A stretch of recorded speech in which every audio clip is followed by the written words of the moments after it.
തിരുവനന്തപുരം കുളത്തൂപ്പുഴ തെമ്മല റോഡിൽ ഓട്ടോറിക്ഷയിൽ യുവാവിന്റെ അഭ്യാസ പ്രകടനം. മറ്റു വാഹനങ്ങളുടെ വഴി മുടക്കിയാണ് ഇയാളുടെ അഭ്യാസ പ്രകടനം അരങ്ങേറിയത്.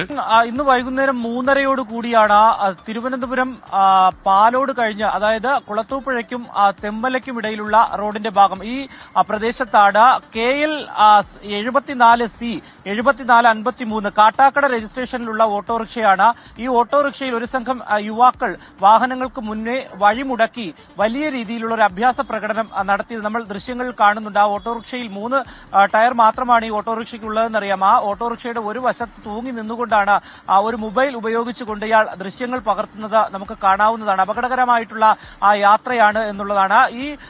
ഈ ഓട്ടോറിക്ഷയ്ക്ക് പിന്നിലൂടെ പോയ ഒരു വാഹനം പകർത്തിയ ദൃശ്യങ്ങളാണ് നമുക്ക് അയച്ചു തന്നിട്ടുള്ളത്. ആ ദൃശ്യങ്ങൾ 24 നമ്മളിപ്പോൾ പ്രേക്ഷകരുമായി പങ്കുവയ്ക്കുന്നുണ്ട്. തെമ്മല പോലീസിൽ ഈ ദൃശ്യങ്ങൾ അവർ കൈമാറിയിട്ടുണ്ട് എന്നുള്ള വിവരമാണ് നമ്മളോട് പറഞ്ഞത്. പോലീസ് എന്തായാലും